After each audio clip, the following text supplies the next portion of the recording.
Long time ago, in the village of Kudura, there lived a man called Abdi. Abdi had been married to a woman called Zainabu, and together they had two daughters, Zara and her twin sister Samira. Abdi and Zainabu had been married for 5 good years, and despite Abdi's bad temper, Zainabu tolerated him because she loved her husband and she wanted their kids to grow up in a family where both parents were present. Their marriage always had issues, and Abdi would constantly come back home drunk and beat his wife, not even minding the fact that the twins were watching him as he beat their mother. The issue that caused trouble in their marriage was the fact that Zainabu did not bear sons for Abdi. You see, Abdi was blinded by the desire for sons, and when Zainabu was pregnant with the twins, Abdi had hoped that Zainabu would bear a son, only to be disappointed when the midwife said that Zainabu had given birth to 2 daughters. And this marked the beginning of trouble in Zainabu and Abdi's marriage. Every day, Abdi pressured his wife to get pregnant and bear a son for him, but 1 year had passed now and still there was no sign of Zainabu's pregnancy. This made Abdi very angry at his wife because of her inability to get pregnant again. So every day, Abdi would return home drunk so that he would have the courage to confront and beat his wife. He never brought food in the house or at least contribute to anything in the house. Abdi used all his money on palm wine and other cheap alcohol in the village, and when he was drunk enough, he would come, cause commotion in the house and beat his wife until she screams for help.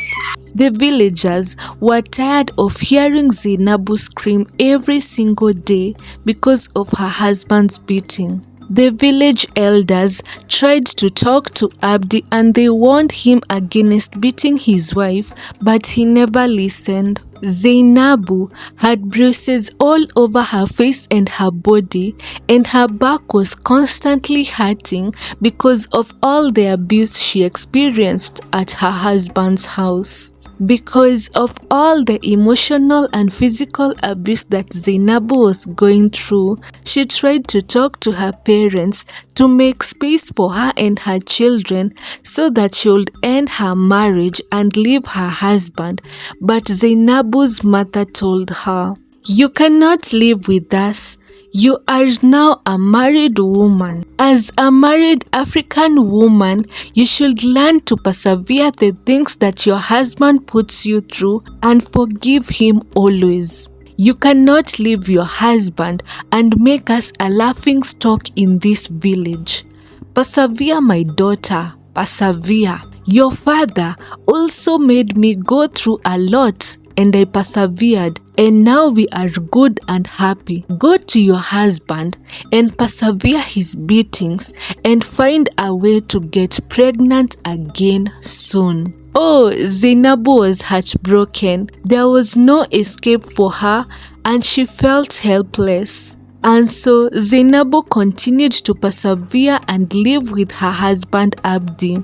So one day, Abdi came back home with a very young woman who was pregnant, and he introduced her as his new wife. The young woman sized Zainabu and said, "My love, is this the bastard that refused to give you a son? Don't worry, baby. I am carrying a son in my belly.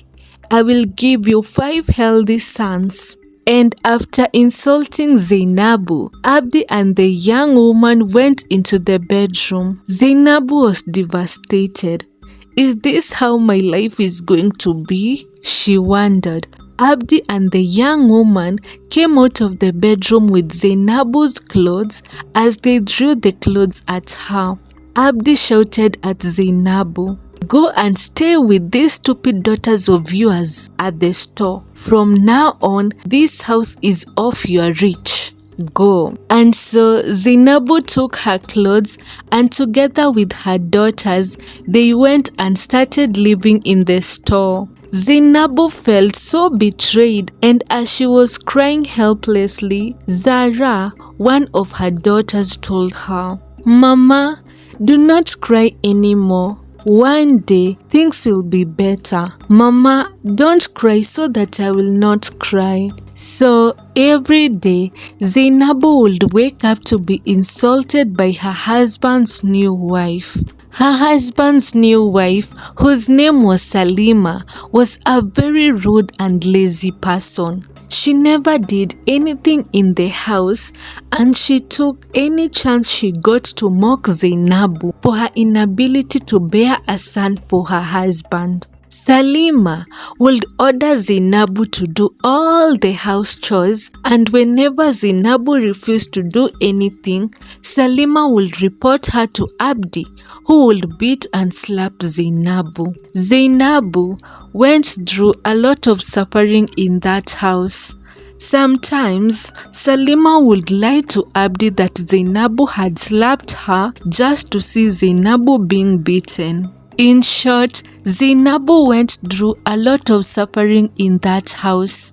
So one day, as Zainabu was chatting with her daughters, one of her daughters asked, "Mama, in our tradition, is it a must for someone to get married?" Zainabu was shocked by her daughter's question, and she replied, "No, it is not a must for somebody to get married. Why do you ask, Samira, my daughter?"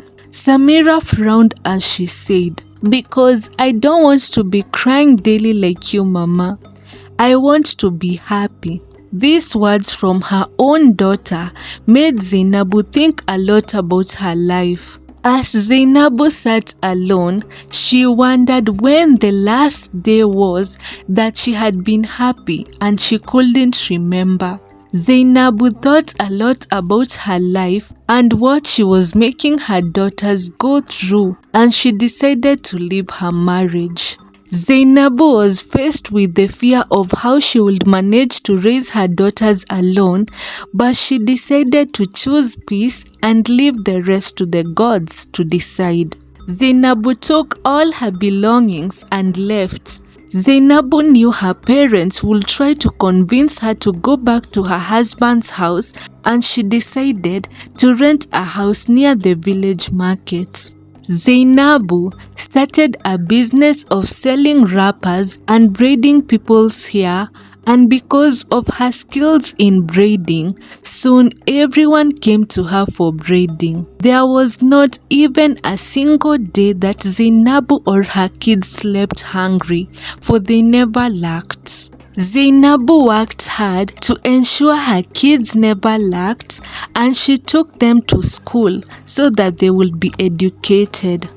Meanwhile, Abdi's new wife had given birth to a daughter, and because of Abdi's beatings, Salima had run away from him. After some years, the twins, who are now well educated, got good jobs in the city, and they bought a land and built a beautiful mansion for their mother. Zainabu was proud of her daughters and the good life that they were all living. Zainabu still couldn't believe that she was the one who stayed in an abusive marriage for many years, thinking that there was no escape for her. And now, she was free, happy, and living her best life. Soon, the twins got married to handsome gentlemen from the city. It is said that Abdi married again and again and still got female children. And he still beat women, and he was left alone because no one will tolerate him. People also say that Abdi tried to apologize to Zainabu to forgive him and get back together with him, but Zainabu refused. Zainabu had already gotten married again to a good and kind man, and they lived happily ever after. So, what's the moral lesson? This story encourages us that we should break free from toxic relationships and choose our happiness other than the expectations from the society. Anyway, guys, that was it for today's story. I really hope that you enjoyed it and learned something out of it. I hope to see you in my next video. Kwaheri.